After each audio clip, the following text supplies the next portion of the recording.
ఏడిపించుకుంటారు. పెట్టుబడులు పెట్టి సకల ఈ ఎండలలో అవసరపడి ఈ వర్షంలో మళ్ళా ఇండిన మొట్లని మొత్తం మళ్ళీ ఆరబెట్టి ఈ కాంటాలు ఇంతవరకు మొదలు పెట్టలేదు. కాంటాలు అయినాయి, ఒక 3 కూట్లో 4 కూట్లో ఒక నాడు పెట్టిర్రు. లారీలు రావట్లేవు, లారీలే రావట్లేవండి. ఏంది అసలు ఈ బతుకులేంది? మా రైతులు ఆత్మహత్యలు చేసుకోవాలనా లేకుంటే ఈ ఒడ్లకు నిప్పు పెట్టుకోవాలనా?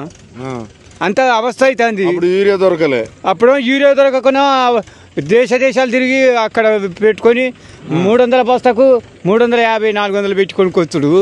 ఈ పెట్టుబడులు ఇట పెట్టుడు, ఈ మిషన్ల రేట్లు, ఈ ట్రాక్టర్ల రేట్లు, పొలం దున్నిన రేట్లు, సకల అవస్థ అవుతుంది. మరి అన్నిటికీ రైతు భరోసా రావట్లేదా మీరు ఇవ్వడానికి?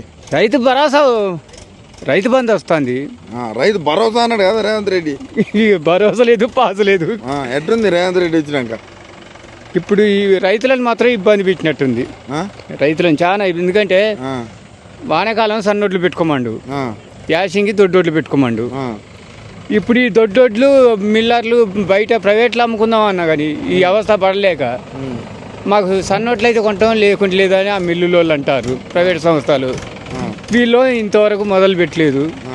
మాకు ఏమన్నంటే వేరే మిల్లుల కాడికి దూరంగా ఫోన్ చేస్తే మాకు ఫుల్గా అయినాయి, మీ తొర్రూరు మండలం ఆగినాం అని.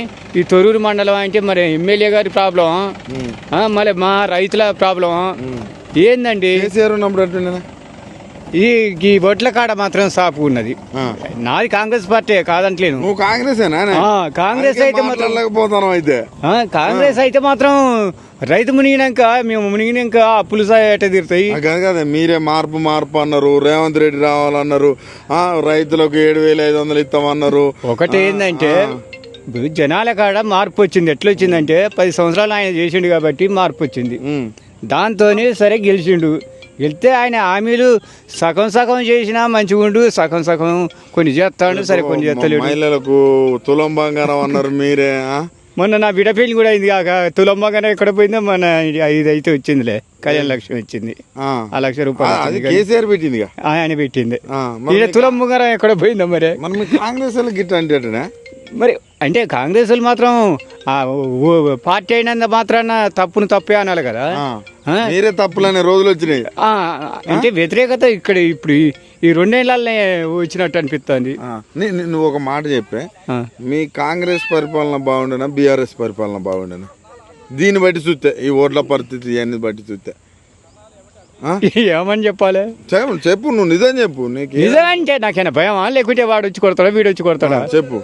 మరీ పాలకుర్తి నియోజకవర్గం ఎమ్మెల్యే మీద అసంతృప్తి ఎక్కడ ఏ నియోజకవర్గంలో లేదు. అన్ని రకాలుగా ఈ ఎమ్మెల్యేదే మాకు దరిద్రాలు వచ్చుడే మాకు దరిద్రం చూసుకుంది.